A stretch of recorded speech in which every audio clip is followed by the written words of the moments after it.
सिंधी उर्दू ड्रामनि ऐं फिल्मनि जी अदाकारा रोशन अता 1940 ईस्वी धारे शहर सुल्तान कोट ज़िले शिकारपुर में आगा दिल मुराद जे घर में जनम वरितो। जॾहिं हिन जी उमिरि 7 साल हुई त संदसि ख़ानदान सऊदी अरब लॾे वियो, जिते हूअ 6 साल रही। रोशन अता ज़िंदगी में 6 हज कया। संदसि शादी 16 सालनि जी उमिरि में 1958 ईस्वीअ में पंहिंजे मासात अता मोहम्मद सां थी, जेको उन वक़्तु सिंध सेक्रेटरीट में डिप्टी सेक्रेटरी हो। रोशन अता ते संदसि वालिद शहज़ादी नालो रखियो, जॾहिं त वालिदा मथसि रोशन नालो रखियो हो। रोशन अता जी तालीम मैट्रिक हुई। हिन शुरूआती तालीम शिकारपुर मां हासिल कई। बाद में हैदराबाद मां मैट्रिक पास कयईं। रोशन अता पंहिंजे मुड़ुस जे लाहौर में नौकरीअ दौरान 15 साल लाहौर में गुज़ारिया।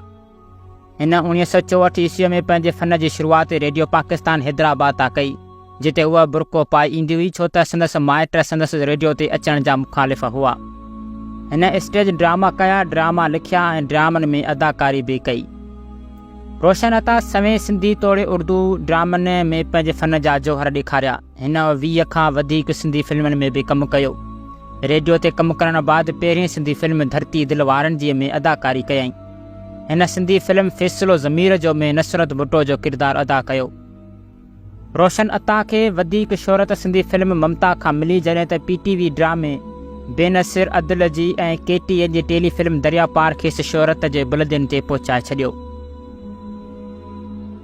रोशन अता जिन सिंधी फिल्मनि में कमु कयो, तिन में धरती लाल कुंवार, धरती ऐं आकाश, हाज़िर साईं, रत ऐं अजरक, उम्मीद, फुल माछी, तूफ़ान, घूंघट, लाह कुंवार ऐं मोरख वग़ैरह शामिल आहिनि। रोशन अता जिन ड्रामनि में अदाकारी कई, तिन में गामू, सचार, घर बाती, आस ज़िंदगी, अवला बुरे, हिन बंभोर में, जियापो, मारवी, झंगल, तपश, 4 मुसाफ़िर ऐं शेर सवा शेर वग़ैरह अची वञनि था। ड्रामनि में अक्सर हिन जी जोड़ी नूर मोहम्मद लाशारीअ सां मशहूरु रही। हिन 2 उर्दू फिल्मनि आसपास ऐं पैसा बोलता है में बि कमु कयो। रोशन अता खे 2 मञता एवार्ड ऐं PTV 4 एवार्ड ॾिना। खेसि KTN सीरियल गंगागार ते एवार्ड मिलियो ऐं PTV जे सोनेती जियापो ऐं आस ड्रामनि ते एवार्ड ॾिना विया।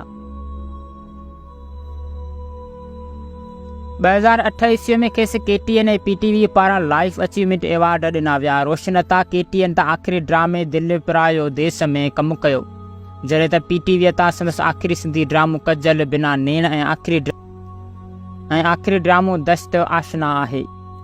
रोशन अता PTV तां पहिरियों ड्रामो 1972 ईस्वीअ में मुंझारनि जो माॻो कयो हो।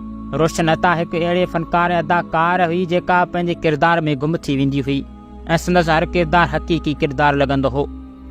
रोशन अता कुझु साल अॻु ड्रामनि जी दुनिया खे ख़ैराबाद कयो, पर वरी हूअ ॿीहर ड्रामनि जी दुनिया में अची वई।